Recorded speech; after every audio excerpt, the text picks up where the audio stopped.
36 जिल्हे, 36 बातम्या. News G9 Maharashtra. उत्तर तुमच्या प्रश्नांची.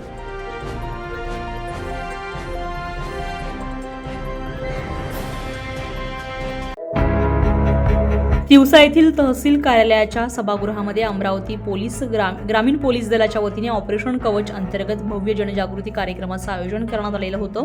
जागतिक मानवी तस्करी विरोधी दिनाचं औचित्य साधून अमरावती ग्रामीणचे पोलीस अधीक्षक निकेतन कदम यांच्या अध्यक्षतेखाली हा कार्यक्रम अत्यंत उत्साहात पार पडला आहे.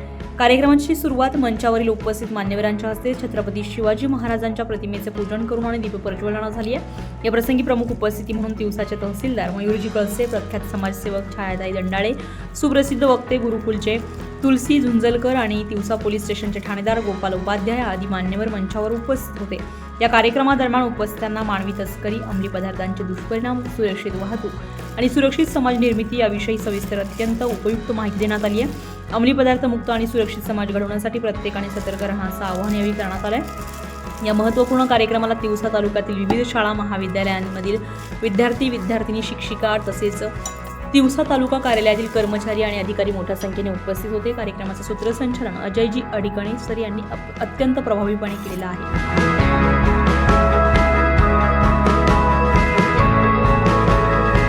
खरं सगळे जण सांगत होते की दारूबंदी झाली. अरे हो, दारूबंदी झाली. सगळे सांगायचे दारूबंदी झाली. म्हणलं ठीक आहे. म्हणलं माझ्या बाप दारू पिऊन येते, मी ते तरी पाहितो. सगळे जण सांगे की तुमच्या गावातली दारूबंदी केली. ठीक आहे, दारूबंदी केली. दुसऱ्या दिवशी बापाच्या मागे गेलो. बाप ज्याच्याकडे लायसन होता त्याच्याकडे पिऊन आला आणि पोलीस अधिकारी सांगत होते की त्यांच्याकडे परवाना आहे, आम्ही दारूबंदी करू शकत नाही.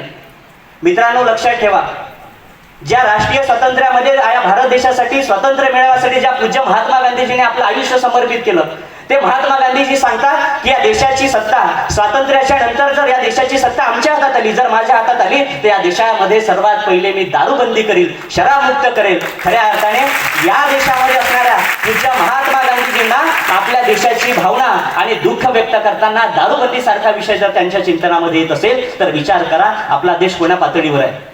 आणि म्हणून हा सगळे विचार आम्ही केला पाहिजे. आणि तिघं पण नशेमध्ये होते आणि त्यांनी स्वतः नशा केलेली नव्हती, त्यांना ते देण्यात आलेलं होतं आणि त्या तिथं बेंचवर बसलेल्या होत्या. आणि 10 मिनिटात एक कलकत्त्यासाठीची ट्रेन येणार होती. 10 मिनिट आधी RPFचे जवान असंच विचारपूस करत असताना त्या तिघं मुली एका ठिकाणी बसलेल्या दिसल्या. त्यांना ते जाऊन विचारपूस केली, त्या शुद्धीत नव्हत्या.